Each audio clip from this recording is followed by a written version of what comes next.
Hey, so I hope you guys are enjoying your weekend so far. Um, for me, it's just pretty much sleeping all of this morning. Got a pizza. Um, I do eat pizza, but I don't eat the meat they put on the pizza. Like I always get vegetarian. I love stuffed crust, but um, I like pineapple. Hawaiian pineapple is pretty good. I didn't think it'd be that good, but it's a nice little addition. Um, it's pretty much a veggie lover is what I eat.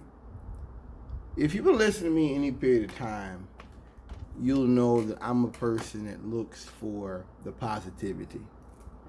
And that with this president especially, I'm looking at the positivity. I'm looking at how things could have been worse.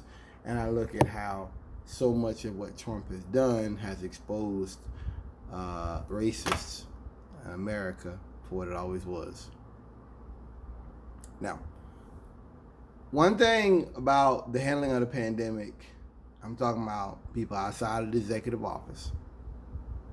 One thing about the handling of the pandemic, we've seen how people really think, how ignorant they are, how out of touch of reality they are. And for me, I find that quite interesting to see that, to know that, to uh, like the guy talking about wearing a mask, denoting you with the criminal. That the only people that wear, the Taliban made people wear masks. Well, that's different because the Taliban is a terrorist organization. This is not a terrorist organization. This is World Health. This is NIH. This is people all over the world who are scientists in infectious substance who are telling you a pandemic is raging. They're asking you to wear a mask to protect yourself and to protect the lives of others. But they're so fucking stupid and they're so fucking racist that they can't take 2 seconds to look at an issue clearly and concisely without bringing up something, some kind of ethnic comment. I mean, they're so deeply hateful. They're so deeply racist, and that's what Trump plays to. If you ever want to know who that's, I mean, just deep hate, deep rage, just deep disconnect from society. That everybody's out to get the white man. And who runs the corporations in America? Who's in many of the offices in government? But someone's trying to go after white men. Does that make sense? Does that make sense? What we've seen with Texas and other states that are quite willing to sacrifice human life for a pandemic, I think it's callous. I think it's disgraceful. It's a little bit terrifying. It shows you just the deep lack of regard for human life rednecks have. That it is about making money. It is just about, making. I mean, I understand better now about the whole pollution, about the whole climate change. I understand now that none of that was ever about the issues. That Trump, and there's been other people like Trump in the past, but support for these people is the idea of the superiority of the white man. That the white man is superior only in his ability to hurt, harm, and abuse others. And that if he has to get down with everybody else, sit down at the table with everybody else, somehow the white man is being discriminated against in some way, shape, or form. That's the ideal. And as Sam Cedar put it, this animus, this hatred, this anger for anything seen as egalitarian. And so their support for Trump comes out of that idea of I don't have to work with you. I mean, I remember when Obama made those comments in a phone call. I thought was really awesome. Okay, I found it for you. I love I can pause the videos now. I couldn't. He said it's part of the reason Trump's response to coronavirus. While the response to this global crisis has been so anemic and spotty, it would have been bad even with the best of governments. It has been an absolute chaotic disaster when that mindset of what's in it for me and to the heck with everyone else, when that mindset is operationalized in our government. He said that it's been an absolute chaotic disaster. He said we're fighting against these long-term trends in which being selfish, being tribal, being divided, and seeing others as the enemy has been a stronger impulse in American life. Look, these elements, these mindsets, these notions are not new. And Obama knows that, we know that these mindsets have always been there. But to see them in place operating within the U.S. government, the highest levels, in the administrative bodies and everything else, is a little terrifying. Because the government's supposed to be more than that, better than that. It's supposed to be above much of what Trump is doing. Trump operates such a petty, low, nasty way. I mean, it's just all partisan attacks. I really believe Trump doesn't see himself as the president for America. I think he's the president for Rust Belt. I think he's the president for the coal miners. I think he's the president for people, maybe some people in Texas. He's the president for white supremacists and people in the Ozarks and Appalachia. Maybe he's the president for them. That may have changed, but for much of the rest of the country, he's not our president. He never was. He never will be. And I'm not sure Trump even would dispute that if he was here. He doesn't gain respect as we deal with these racial crises, and he doesn't have anybody's respect. That's why the protests kept going on, because when he stamps his foot, it doesn't mean anything. He's been threatening violence from day one. He's been telling cops to be rough on the thugs from day one. Why would we listen now? Why wouldn't, I'm saying again, if he's been rough and making these comments from day one, why would we listen to him now? We wouldn't. You're dealing with a government that really has no attorney general. Not in my mind. I've talked about this before. Trump can do things and get us out of trouble, and most of us don't follow all that stuff. We don't read all that stuff. We don't follow all the Mueller stuff. Most of us don't. We don't. But we know Trump's doing shady, sneaky shit that the average person couldn't get away with. You can't be dirty and then walk out in the public as clean. Even the lowest gangster out here on the streets would agree with me on that. Trump tries to play it both ways, I guess, but it doesn't gather any attention when he does speeches about race. Nobody not listening to that shit. The president, not even a month ago, was talking about bloodlines and good blood and bad blood, and a couple years ago, calling Nazis very fine people. We're done with him. We're done. And it shocks me that you've got some white people who don't understand that. Maybe Trump's done things that have helped black business owners, in some kind of way, I guess. But for average black people, you don't walk around talking about good blood and bad blood. And stay on subject. Those people that Obama was talking about, the selfish and all that, they're in our government now. They don't believe in science. They don't believe in they don't believe in any kind of scientific research or scientific bodies outside of building bigger bombs and stuff. They don't believe in the proper functioning of government. They don't. They do everything they can to disrupt it. That's what Trump's been. Trump is a disruptor. He's a bomb thrower. That's what he is. I ain't gonna read that.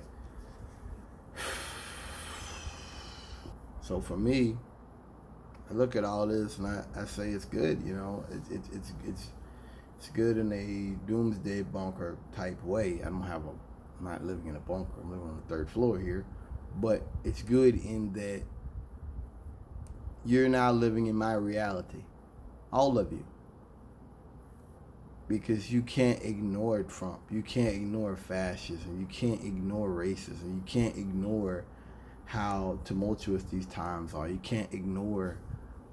Well, some of you will. Some of you are going to bars and clubs. Some of you don't care. I realize that so halfway... Well, shit, I realized like a week into the pandemic that you got a lot of people out here that are more angry about basketball games and football games not being played than they are about the pandemic. They don't care. They don't. They really don't.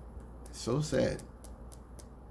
So sad that bothers me, you know. We are so balkanized and the social connection in America is so disrupted right now. And Trump has he had a hand in that occurring. But I want to read to you about this. There's a soldier that just got locked up recently. He was attempting to start a race war. He's part of a racist group. His name was Private Ethan Meltzer. Easton Phelan Meltzer. What does that mean? You know, well, let me read it. Private was charged in an indictment, the Order of the Nine. It's a satanic neo-Nazi cult. He wanted to cause the death of as many of his fellow service members as possible. Let me say this first of all. People will say to me, they don't understand that they think white supremacist groups are all about supporting Trump, and white supremacist groups are all about, you know, ensuring that the white race continues to rule. One thing I've learned researching this stuff, that there's a lot of mental instability in white supremacy. That's I don't know about black, but there's a lot like these guys are nuts. It's like these guys are not clear cut. When they talk about killing off 4 or 5 generations of black people, that's going to mean them killing off a lot of white people with it and a lot of Mexicans with it, because we're all interliving. Like I told somebody a while back, you come to my neighborhood and start shooting, I'm going to come out. Because I don't know what you're coming here for. You know? But there, you know, it really is a rhetoric of desperation. I mean, you never know about these groups. You never know about what they're really doing, what they're really planning, until it comes out. You know, you can't read it. Just Department stuff comes out. Southern District of New York. You know, you don't know until that comes out. But oh, let me say something else too. New York, there's a lot of white supremacy up there in the mountains. I was quite surprised by that. I think it's pretty bad up there. Yeah, you got Nazis up there. You got white supremacists up there in New York. Anyway, this guy's plan. He was sending out sensitive details about his unit, information about his location, movement, security to members of an extremist organization called the Order of the Nine Angles, an occult-based neo-Nazi and racially motivated violent extremist group. He's charged with conspiring and attempting to murder U.S. nationals, conspiring and attempting to murder military service members, providing and attempting to provide material support to terrorists, and conspiring to murder and maim in a foreign country. The FBI and the Army thwarted his plot in late May 2020 and arrested him June 10th, 2020. As alleged, he was the enemy within, attempted to orchestrate a murder members from his own unit by unlawfully. See, one thing about white supremacy I learned, when you really dig into this stuff, it's not this idea that there's a million white men ready and prepared with guns to kill. When you dig into white supremacy, it's more like you have a few people here and there who are very angry, who are very racist, who will go places and will try to create chaos. Bombings. I guess using chemical weapons, biological weapons would not be outside of the pale. You could say that. Shootings to cause a stampede somewhere. Poisonings. If you dig into white supremacy enough, it's a lot of lone wolves out here. A lot of racist groups. But when you talk about real white supremacist violence, like they want to, put nails in the bomb and stuff, those people, those are lone wolves. There aren't a lot of groups that are just like, we're ready to go. No, it's a lot of it's fake. Those groups aren't as big as you think they are. And like I said, it's like Charlottesville. All those groups were different groups. There wasn't no one group. And then some of them later on came out and said they didn't want to march with the Klan. If they knew the Klan was there, they wouldn't have marched with them. I don't believe that. I don't, and you shouldn't either. But when a white man does that and says not with the Klan, I take him on it. Because if he said, I stand with the Klan on this issue, I'm standing with him on the Confederate statutes, then that's giving more power to the Klan, to the Nazis, to those groups. But when a group says, no, we here for the statues, but we ain't with no Nazi shit, it's basically saying like, yo, y'all are too crazy for us. We're not knocking you. We're not knocking you, bro. We may even agree with you tacitly. Fuck them niggas, yeah. But they understand that that's not going to go into the future. That's not going to get them on television. And that feeds into my narrative that they're all crazy nuts anyway. They're all wing nuts anyway. That there is no real rational idea of, well, let's deal with immigrants by this. No, it's just we hate all black and brown people. We're racist. We hate the idea of women being able to get anywhere. That's it. It's hate. Hate and ignorance, a deep ignorance, a deep hatred. So this, it surprised me to see that if this guy was a white supremacist that also was trying to get his own people in the military killed. I've talked about this before, how in a lot of ways cops are the last line or the first line against this violence, because when a guy runs into a school wanting to kill black people and he sees that cop, he's not going to ask him, hey, did you vote for Trump? He's going to shoot him first because you're a threat to them. So whether the cop likes me or agrees with me or not, the more white supremacy is drummed up and encouraged, it puts cops' lives in danger too. They may not get that. They may not. But the reality is the same. These are terrorists running around our cities and our towns. And if you try to downplay it or ignore it, you're putting your own life in danger as well. This is an example of that. How do we know people in his military unit weren't white supremacists or Klan? We don't. I'm sure they didn't want to die, but it doesn't matter. They still. Now, I know white folks will sit and say, well, he's a crazy nut. No, he's not. He's a Nazi. He was a part of an organization that is pushing white supremacy. He's a Nazi.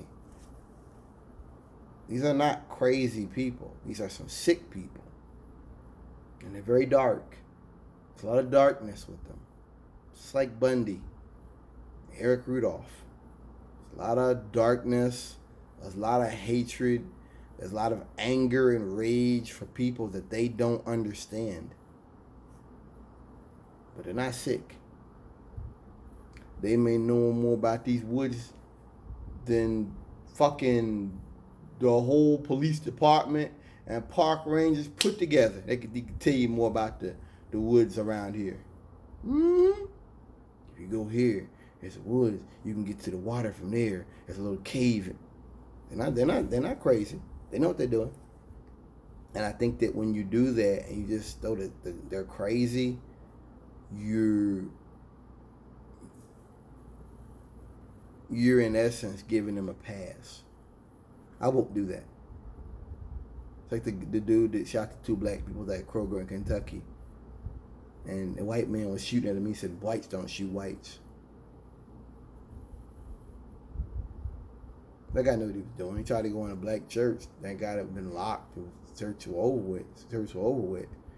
So I feel like these kind of stories fall beneath to the wayside. And they shouldn't, because that could have been really bad. It was a couple years ago. And they had him in court recently. They said that he I'm probably the only person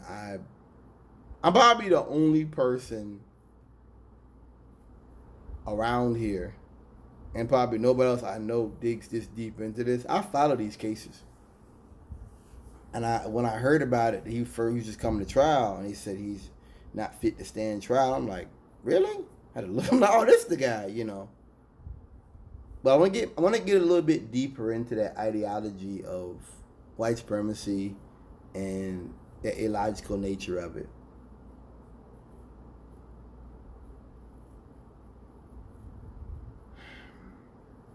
There was a guy years ago.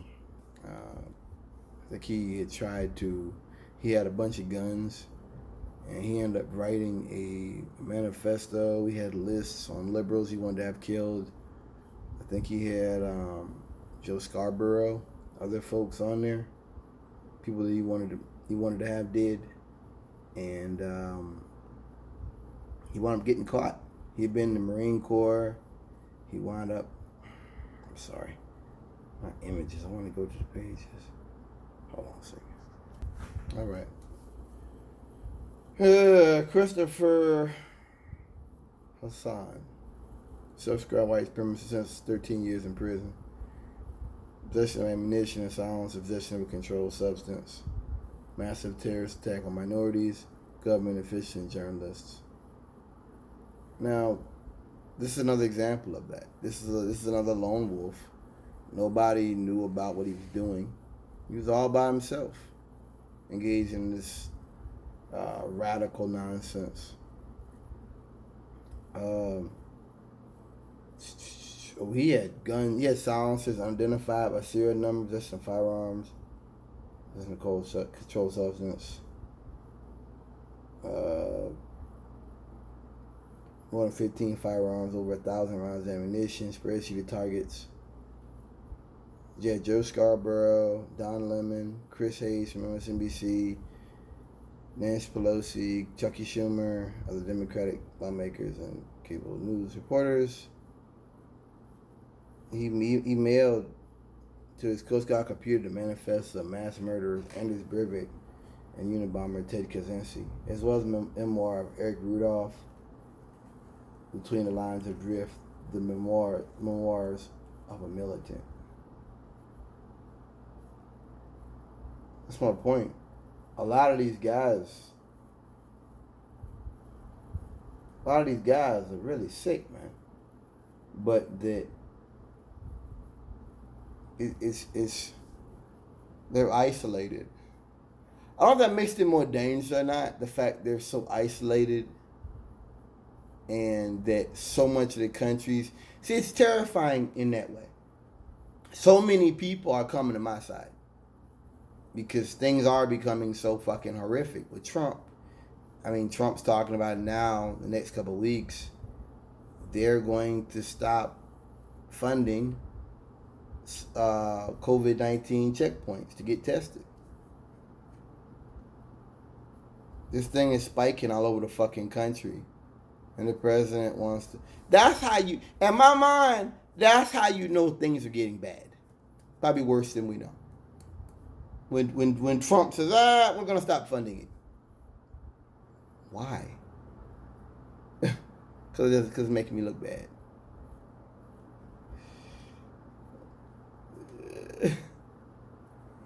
So I'm gonna end it here. My point is, a lot of these guys you hear about, Christopher Son, many others, the guy that put the bombs in the mail. A lot of these guys, these are radicals. These are anarchists. These are people who, there's probably some mental illness and borderline or whatever going on there. These are people that are bowling alone, to use the anachronism there, to use the common saying. They're bowling alone, and they want to use issues we have in this country right now that are already unstable to cause chaos, to cause destruction. All it does is it makes things easier. You're showing the whole world what we as black people have been saying about rednecks for a long time. We've always knew you crackers were like this. We've always knew you were full of hate. We knew it. We were just fucking talking not even a month ago about white supremacy in the military. I did a video on this. There was a survey or something that the Defense Department did asking black people about white supremacy in the military. And people were talking about, oh, you're sissified in the military and making about race. And then you have this jackass, this Ethan individual that is literally talking to Nazis and terrorists, trying to lure his military unit in to be massacred. But you want to tell me white supremacy is not a problem in the military. See, the beauty about it is this. What this case shows you is, and many others, you can ignore me and voices like me, but you're only fooling yourself. Because if you got Nazis in your unit, you may not care if they go out and beat a nigga or put some white supremacist graffiti. You may not care about that, or put a swastika. You may not care about that. But I bet you'll care if your folks get lured somewhere and you lose 100 people on ambush. White supremacy is a problem that we all face. As a society, we must do all that we can to mitigate and manage these terroristic elements of our society. There cannot be any reasoning. There cannot be any understanding for these agents of hate who seek to carry out acts of violence, who operate basically in chaos. They're masters of chaos. No understanding for that. And I'll say this. Anybody out here that's planning anything or reading these manifestos, if you start something in this country and you start killing blacks or killing whatever, you're going to see just what Snowden was talking about. I want to be clear. I want to be clear for anybody on the sound of my voice. I don't support what the NSA does. I don't support Five Eyes. I don't support all that intelligence bullshit. I don't support all that spying. I don't support Homeland Security and that stuff. Not at all. Not at all. But I will say this. If you intend to engage in a campaign of domestic terrorism in the continental United States, you're going to face technological spying never before seen. I think that, going back to what I said earlier about learning about people in this country, we've seen the military will not follow Trump down the path of destruction. That was his Nixon moment. We've seen Petraeus, McChrystal, all these guys coming out and saying, hey, leave us out of this. And the only reason why I retired military is because of current serving military said that they'd get fired. They'd be discharged, whatever. Obviously, you can't do that. But to see Milley come out there and say he should not have been in uniform with Trump, that hit me. Like, yo, like, these people are on our side. They're scared. They don't want to have violence. They don't want troops in, like whoa. They get it. They're on our side. Like, whoa, like I had that epiphany, like, yo, like, it doesn't happen every day. It doesn't happen every day. I never thought I would see the U.S. military, leaders of the U.S. military, become our moral center. Evidently they have. We've seen the Air Force, other units having discussions about racism in the ranks. We've seen the Marine Corps, and I believe the Navy have banned the Confederate flag on their bases and their units. Hey, this is a shift. This is a real shift. You may not like it, but you need to acknowledge we are going through a cultural movement right now. We must acknowledge that.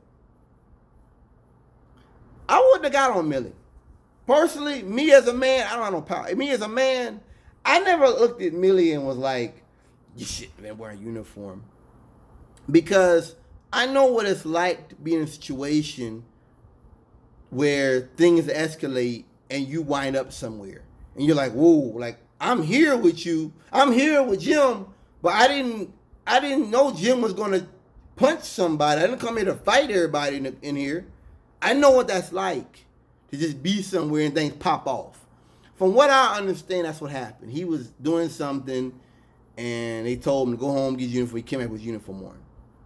And from what I understand from everybody talking, they didn't know Trump was going to do that.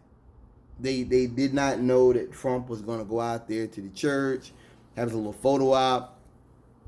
They didn't know that. Even Esper, even he said he didn't know. Now, what you might realize is this. That shows you Trump isn't in control.